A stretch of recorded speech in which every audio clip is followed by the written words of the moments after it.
저를 바라보는 사회의 시선이 좀 달라. 여러분들도 그럴 거 아니야. 나 결혼 안 한 줄 알고 얼마나 나를 저격했니 니네들. 결혼 안 했어 저 누나. 결혼도 안 한 주제에 무슨 뭐 결혼정보회사 대표야 막 그런 얘기 했잖아요. 나 결혼했거든. 그리고 결혼했으니까 여러분들한테 이렇게 얘기해 줄 수 있는 거예요.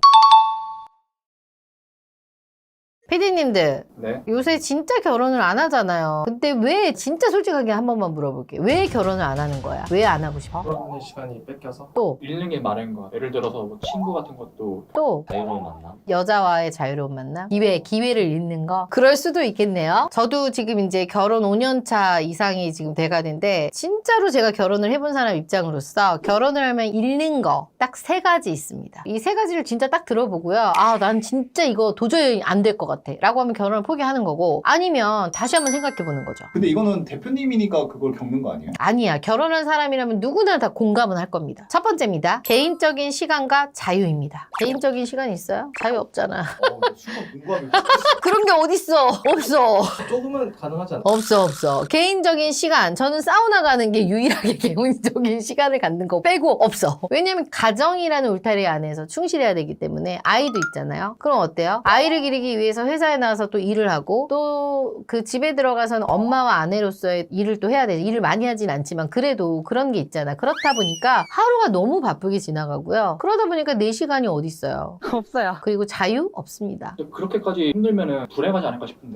불행하다기보다 한 번쯤은 내 시간이 있었으면 좋겠다 정도지 저는 워낙 결혼 전에 내 시간을 많이 가졌던 사람인지라 정말 후회는 없어. 그래서 저는 결혼을 할 때는 무조건 모든 걸 다 해보고 난 후에 결혼을 하는 게 가장 좋은 것 같아요. 그래서 결혼한 사람들이 뭐라 그래요? 많이 만나보고 결혼하라 그러고 많이 만나본 사람들이 잘 살죠. 꼭 어설프게 연애하고 몇 명 안 만나본 사람들이 늦바람 난다고 그러잖아. 그거 맞아요. 저는 결혼 전에 해볼 거 다 해봤기 때문에 후회가 없어요. 그러니까 놀러 가고 이런 거 하나도 재미없어 이제. 한 번씩 뭐 가고 싶긴 하지만 그게 매번은 아니라는 거지. 해봤기 때문에 그 맛을 알기 때문에 더 그리워질 수도 있는 거죠. 그건 어설프게 해봤기 때문이에요. 해볼 거 다 해본 사람들은 없어 그런 게. 저는 이제 딱 30대 한 중반 되고 나서 아 진짜 힘들다. 몸이 이제 힘든 거야. 그때부터 나이가 이제 조금씩 들었다는 걸 느끼면서 아 진짜 나를 지탱해줄 남자가 하나 있었으면 좋겠다. 이 생각이 진짜 들었던 것 같아요. 왜냐면 20대 30대 연애도 많이 해보고 놀러도 많이 다니고 해볼 거를 다 해봤기 때문에 이제 뭐 없는 거야. 여한이 뭐 클럽 가서 놀고 막 이런 거는 재미도 없더라고. 그리고 이미 다 친구들은 결혼을 해서 내 주변에 떠났기 때문에 내 혼자만의 시간이 이제 외롭더라고요. 좋은 게 아니라. 내 혼자만의 시간이면 언제까지나 좋을 것 같아요? 80평생 내 혼자 있다고 생각해봐. 그게 좋을 것 같아? 연애하면 되잖아요. 연애는 할 수 있겠지만 그래도 사람의 본능이라는 게 가족을 이루고 살고 뭔가 울타리 안에 있어야 따뜻함을 느끼는 건데 사실 혼자 살다가 돕고 살 수도 있는 거잖아. 그거 누가 해줄 거야? 안 그래요? 그래서 저는 그렇게 생각해. 인간의 가장 큰 두려움은 외로움이거든요. 나이가 들수록 그 외로운 거는 어떻게 할 수가 없어요. 그 외로움에 지쳐서 어떻게 할지 모르는 사람들 있잖아. 외로워서 범행도 저지르고 그런 거 많잖아 요새 보면은. 그러니까 그것만큼 저는 진짜 가혹한 게 없다고 생각하는데 잠깐의 외로움은 좋아. 근데 그게 평생 간다고 생각하면 이거는 진짜 괴로울 것 같거든요. 사람은 뭐예요? 같이 어울려 살아야지 이 맛에 사는 거잖아. 부딪히면서. 근데 이게 없는 거는 참 의미가 없다고 생각하는 사람이기 때문에 저는 이 자유라는 거는 그냥 잠깐의 자유만 잠깐씩 있으면 되는 거지 평생 뭐 있다고 해서 그게 행복한 것 같진 않아요. 직장인들도 봐봐요. 우리 이번에 설 연휴 쉬고 왔잖아. 얼마나 달콤해. 일하다가 그 쉬는 그 휴가 그죠? 근데 직장인들 막상 퇴사하잖아? 할 거 없어요. 뭐 할 건데. 아빠들 어때? 막 30년 다니던 직장 퇴직하고 나면 어때요? 사람이? 우울증아. 그리고 허해지고 생기 없어지고. 그래서 사람이 죽을 때까지 일하라는 얘기가 뭐 일을 힘들게 하라는 게 아니라 뭔가 할 게 있어야 된다는 얘기지. 돈이 없기 때문에 그런 거 아닌가? 저는 근데 돈이 있어도 몸을 움직여서 일을 하거나 뭔가는 해야 된다고 생각을 해. 계속해서 발전하거나 자기 개발을 하거나. 돈이 있더라도 돈이 있더라도. 근데 보면은 그 돈만 있는데 맨날 집에서 게임하고 집에 나가지도 않고 시켜 먹고 막 이런 사람들 봐봐요. 눈빛부터가 달라요. 맑지가 않아. 잠깐 할 수 있지만 사람들과 부딪히지 않고 혼자만의 세계에 빠져 사는 사람들은 뭔가가 굉장히 문제가 있을 수밖에 없어요. 두 번째입니다. 친구입니다. 친구들 결혼하면 포기를 해야 돼. 해야지. 친구들 뭐 결혼하면 다 만날 것 같죠? 어때요? 만나요? 표정 봐봐. 나를 더 만나잖아. 내가 친구잖아. 이렇게 친구가 되는 거야. 결혼하면 왜 친구랑 이게 소복해지는 게 주변에 결혼한 친구들이 있어요? 있죠. 근데 걔가 애 낳았어. 걔 나올 수 있어 없어 부를 때? 그리고 걔랑 대화 돼 안 돼? 관심사가 다르게 다르지. 나는 지금 여자 얘기하고 막 상사 얘기하고 소개팅 얘기하고 결혼 어쩔까 막 이런 얘기하고 있는데 걔는 이미 결혼해서 무슨 얘기하겠어. 애 얘기하고 육아 힘들다. 어떻게 하면 노후를 버티냐. 이런 완전히 화제가 달라지는 거야. 그렇기 때문에 시간도 안 맞을 뿐만 아니라 육아해보면 알겠지만 시간이 나요 안 나요? 말도 안 해. 얼굴이 지금 요새 쾌행하잖아요. 요런데 무슨 친구들 생각이나 나? 그냥 쉬고 싶잖아요. 그죠? 그렇기 때문에 친구들 제가 봤을 때는 저도 지금 친구 딱 한 명 남았거든요. 주변에 진짜 친한 친구. 그 친구 빼고는 연락 안 돼요.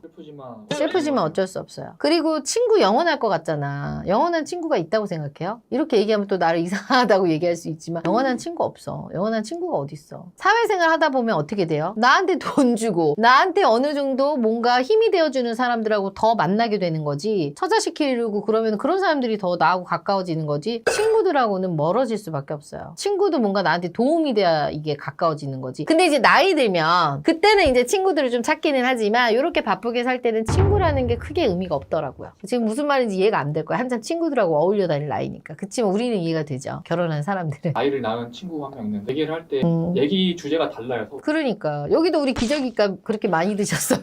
값 그렇게 많이 들었나요? 그런데 그냥 애기 낳기 전에 그런 게 무슨 말인지도 못 알아들었거든. 근데 지금 오히려 물어보잖아. 세 번째입니다. 소비 습관입니다. 결혼 전에 아이 낳기 전에는 다 저를 위해서 썼어요. 갖고 싶은 거 다 사는데 이제는 뭔가 하나 살 때 아들 이 돈이면 애 유치원비인데 막 이런 게 생각이 들기 때문에 어쩔 수 없이 돈을 못 쓰게 돼요. 이게 바뀌어요. 반면 소비가 나를 위해 돈을 못 쓰지만 중요한 건 저축을 할 수 있게 돼요. 사실 결혼하기 전에는 저축을 안 했었거든요, 많이. 근데 결혼을 하고 나서는 애기 교육비, 아이하고 여행 갈 비용 뭐 이런 것들을 조금씩 모으게 되더라고. 아이에 관련된 것. 미혼 여성들한테 돈 모으라 이렇게 순소리 해놓고서는 정작 본인의 아니 그래도 난 니네들보다는 많이 모았지. 미혼 여성들보다는. 근데 버는 거에 비해서 많이 모으진 않았던 것 같아. 그냥 나를 위해 썼던 것 같은데 지금은 달라요. 지금은 어떤 생각하냐면 이제 4살, 5살이잖아. 어머 결혼할 때 우리 아들 집이라도 하나 해줘야 되는데 이 생각을 지금부터 하고 있다고. 그러니까 얼마나 마음이 급하겠어요. 이게 0살 때부터 그래 아니면 저는 딱 얘가 태어났을 때 그 나를 쳐다보면서 엄마라고 할 때부터 어떡해 이게 딱 돼. 지금 이제 막 엄마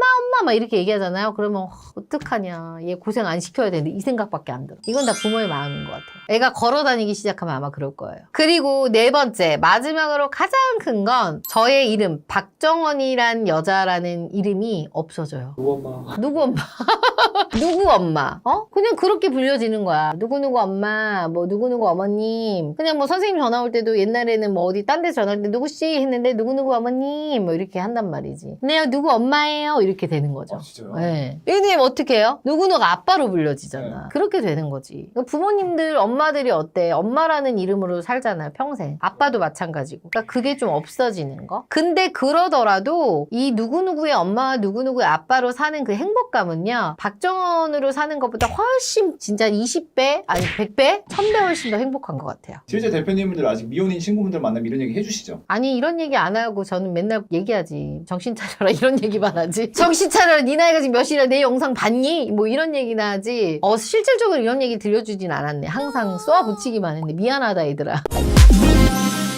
제가 상담을 하다 보면 결혼을 잘하고 싶다라는 거를 다짐하지만 정작 그 행동은 결혼을 점점 멀어지게 하는 경우가 참 많아요. 결혼 못한 사람들이 조건을 탓하거나 남을 탓하거나 이러잖아요. 대표님 몇 년 하셨죠? 제가 지금 거의 한 17년 정도 했으니까요. 이거를 해보니까 진짜 무서운 건 뭐냐면 내 잘못된 생각과 행동 습관, 이게 진짜 무서운 거더라고. 처음에 별거 아닌 것 같아도 이 습관들이 쌓이면 좋은 인연이 찾아와도 잘 될 수가 없어요. 심지어 스스로 이 기회를 밀어내기도 하죠. 그래서 오늘은 제가 상담 현장에서 수없이 봤던 결혼을 잘 하려면 끊어야 할 습관 3가지에 대해서 한번 이야기해 볼게요. 내가 이야기하면 피디님들도 맞아 나도 저러는데 이렇게 다들 얘기할 거고요. 시청자분들도 똑같을 거야. 오늘부터 바로 바꾸고 싶을걸요. 첫 번째 습관부터 제가 얘기할게요. 첫 번째입니다. 뭘까요? SNS입니다. SNS 여기 다 하죠? 안 하는 사람. 다 해. 나도 이제 회사 차원에서 하긴 하죠. SNS는 결혼 시장을 왜곡시키는 1등 공신입니다. 평균이 아니라 실제 잘 나가는 상위 1%의 쇼케이스라고 보시면 돼요. 결혼식 사진, 스포츠카, 람보르기니 타고 출근하고 에르메스 백 하고 정원 있는 집에서 바베큐 해 먹고 신혼집 인테리어도 에르메스 소파에 막 난리도 아니에요. 근데 우리 집 와서 보면 어때? 다 깨 부셔버리고 싶죠. 근데 이거는 사기 10% 것만 모아놓은 하이라이트 장면이야. 사람들이 이런 게 아닌 게 알면서도 평균이라고 착각하고 있는 거야. 계속 보다 보니까. 이게 왜 문제가 된다고 생각하는 게 현실 왜곡이 너무 심해요. 잘 나가는 사람들의 최고 순간만 보여주잖아. 실제 일상처럼 안 보이니까 어때요? 내가 사는 현실과 너무 달라 보이잖아. 그러면서 평균을 착각하게 되고 눈높이가 상승될 수밖에 없겠죠. SNS에서 되게 예쁘게 봤던 사람인데 실제로 만났는데 대화도 그렇고 그 모습이 아닐 수 있잖아요. 실망이 더 커지는 거죠. 근데 이게 한 번이면 상관이 없지만 계속 쌓이다 보면 실망감이 커지게 되고 결과적으로 좋은 인연이 와도 이 사람으로는 부족하다라는 판단이 되는 거죠. 두 번째, 비혼을 장려하는 친구들입니다. 우리 PD님들 옆에서 비혼을 장려하는 친구들이 있나요? 그냥 나는 결혼 안 할 거야 하는 친구들이 많아요. 결혼하면 불행해진다. 결혼하면 끝나는 거다. 혼자가 최고야. 이런 친구 있어요? 같이 실버타운 가자. 당장 의절해. 아주 나쁜 지지배야.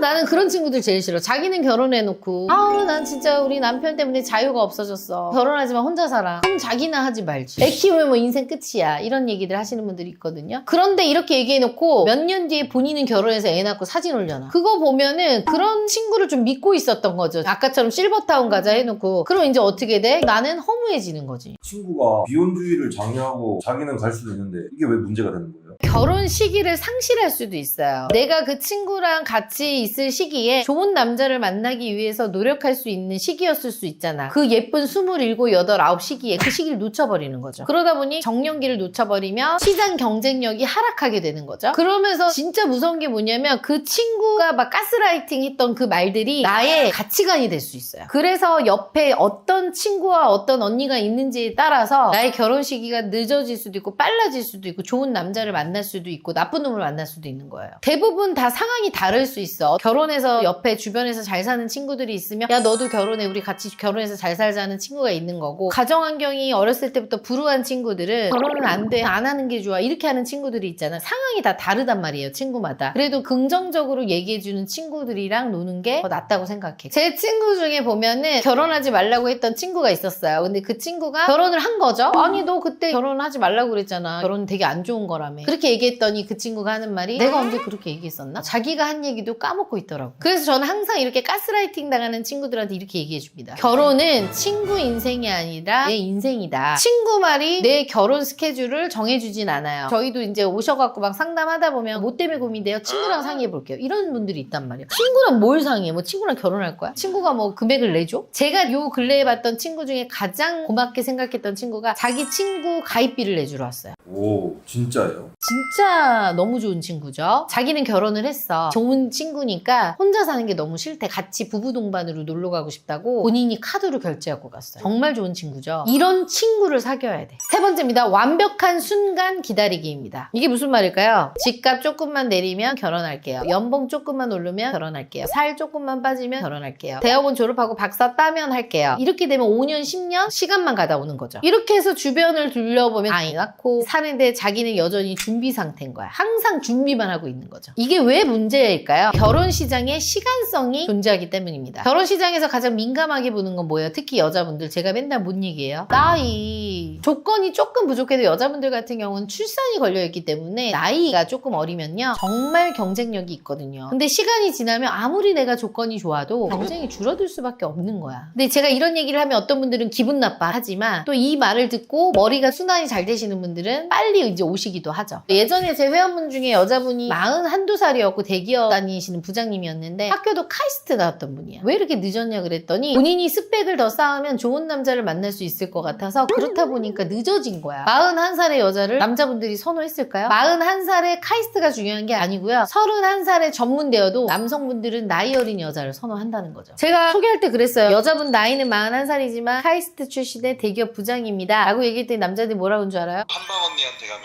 결혼할 수 있나요? 물론이죠. 1대1로 꼼꼼하게 관리해주고 철저하게 객관화를 할 수 있는 피드백을 주고 매니저가 딱 달라붙어서 어떻게 해야 할지 컨설팅해주는 전문가를 찾아오세요. 한방 언니가 함께 고민하고 도와드리겠습니다. 어우, 여자분 스펙 좋네요. 저 소개해주세요. 이런 말 절대 안 하고요. 아니, 스펙이 그렇게 좋은데 지금까지 결혼 안 한 거 문제 있는 거 아니에요? 나이가 그 정도면 그 정도는 돼야죠. 그것도 없으면 뭘 어떡하라고요. 이렇게 얘기하시는 분들도 있어요. 결혼시장 진짜 냉정하네요. 냉정해요. 뭐 냉동난장 해놨냐, 준비가 안 됐다, 이런 분들도 있는데요, 뭘. 즉 이렇게 기회까지 상실이 돼버리는 거죠. 완벽한 순간은 오지도 않고 왔을 때는 이미 줄어든 상태예요. 왜냐면은 이미 그 남자들은 더 어린 여자를 만나고 싶으니까. 그리고 자기 합리화의 함정에 빠집니다. 난 아직 준비가 안 됐어, 아직 난 때가 아니에요. 두렵거나 선택 못 받으면 어떡하지? 아니면 미루는 거, 계속 미루는 거야. 근데 마음은 솔직히 만나고 싶은 마음이 크긴 하더라고요. 근데 여러분 이거 아세요? 미루는 것도 습관 되는 거. 한 번 미루면 계속 미루거든요. 그러면 결혼도 미뤄지겠네요. 아우, 그럼요. 내년에요, 내후년에요. 그렇게 해서 이제 요새는 여성분들 48, 49, 50 이렇게 돼서 오면 답이 없어요, 답이. 오히려 재혼인 게 더 나아요. 50대는 여자 재혼인 게. 그래서 저는 50대가 돼서 찾아온 여성분들한테 항상 이런 말을 해요. 결혼은 완벽한 상태에서 하는 게 아니다. 함께 그냥 살면서 완성하는 거다. 타인임을 이렇게 놓치면 좋은 조건이 와도 잡을 수가 없다. 제가 봤을 때 조금 부족해도 지금 할 수 있는 이 결혼이 완벽을 기다리다 놓친 결혼보다 훨씬 더 행복하고 소중해요. 결혼을 잘 하려면 당장 끊어야 할 3가지 뭐라고요? SNS 비교, 비혼을 장려하는 친구, 완벽한 순간만을 기다리는 습관. 이 3가지를 끊어야 반드시 결혼하실 수 있습니다. 솔직히 말하면 남자분들도 그럴지 모르지만 여자들은 결혼하고 애 낳잖아요. 안 만나. 뭘 만나요, 친구들? 형제끼리도 안 만나는데 친구는 그냥 친구일 뿐이에요. 그래서 이거 꼭 명심하시고 좋은 기회가 왔을 때 좋은 남자, 좋은 여자를 만나는 것도 현명한 선택이니 그래도 못하겠다 그러면 저한테 연락 주세요. 제가 도와드리겠습니다.